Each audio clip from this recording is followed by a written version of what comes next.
I guess it's kind of hard because I don't really know like what my style is yet, but what I really try to emphasize to my teammates is that I want them to like use their intuition a lot, because I feel like if you're always thinking about like what the strat is or like what the next move is, then you're not really focusing on like what's happening in the game. Most of my preparation is around setting protocols, like options that they can do if this happens on a map. We just try to scrim the map, and then I see their initial reaction without any protocol set. And then when I see it, if it's good, then I'll tell them to keep doing it, or I'll tell them like other things that they can do as well. Basically the way like you call, where like you let your players, you know, make decisions for themselves. The first week I started calling, I was trying to be really strict and have everyone do like set things that I wanted them to do. Like robots. Yeah, but then not only were they not playing that well because my directions probably weren't that great, but I also wasn't playing that well because I had to just think for other people. My teammates are really smart, they're good players, so they can do it on their own. I don't like doing a lot of anti-strategy. I think on the specific couple anti-strategies I did, I think 80% of them failed very hard because I expected people to do something and then they just didn't, and they were waiting for that, and then your players are like, oh, but this is not happening, and then they lose the round and then sort of on-fall, you lose confidence.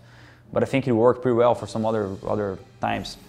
I think I played on Astralis on Dust 2, and there was Device playing Catwalk every time for WP, and we made a couple rounds in a row how we wanted to face him. And even he realized that he was being anti-strat and he changed it pretty fast, but we still won the game. But you expected something, and then you went to the game and it's very different because the players are just smart. They realize that something is going very wrong. So for new game leaders, I think they should start thinking about setting up a schedule on practice and how they want to get better on each map at very first time. So instead of just playing the pugs, just playing every single map in a row, all right guys, let's start playing on T side first, let's start on Inferno, and then we move to CT, and then we practice this map, and then we go for the second.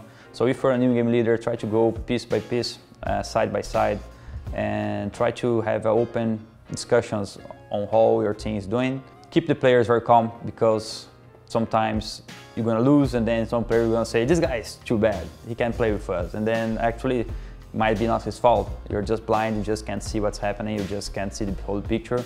So you as a game leader need to try to see it and make people understand that there's a whole more than just killing, a whole more bigger world than just chasing the frags. Yeah, I think I'm going to join with a team in Fallen. I have this example for new leaders. Existence, the way he's doing right now in LDLC is that he's telling his players, okay, if you can win a round by your own move, just do it in practice. And then you have to be really smart, and you have to know what moves your player is going to make, and set then, for example, options, so you are not completely lost and have a complete random game plan. So yeah, I think that's probably one of the best way for a new in-game leader to start, is setting up piece by piece options and letting the freedom to your players to play off their strengths and see what's going to work on LAN, what's not going to work on LAN. Yeah, the way I think about it, and this is something that even Stu was trying to do with our team, is we'd rather have everyone on our team be overly aggressive than overly passive. Like Skadoodle and Shroud are kind of more passive players, so even if we tell them like, play as aggressive as possible, they won't, like just run in and die first. Yeah, they won't do anything like They're that. humans after all. Yeah, so. Not like Stewie.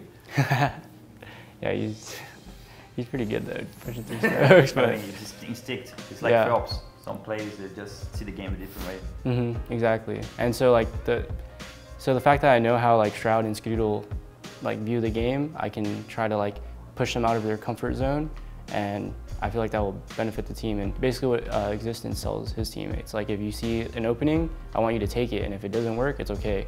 Yeah, but that's very risky as well, because you often is gonna end up on a situation where on practice, you're always trying to find your failure. So you're always winning, and like we're shitting rounds because you got a kill there that maybe if it was a LAN round 15, 14, you won't try to pick there, waiting for a decision. But we're practicing, and then you see, and then you go, and then you got a kill, and then you win a round, and we're doing pretty good in practice.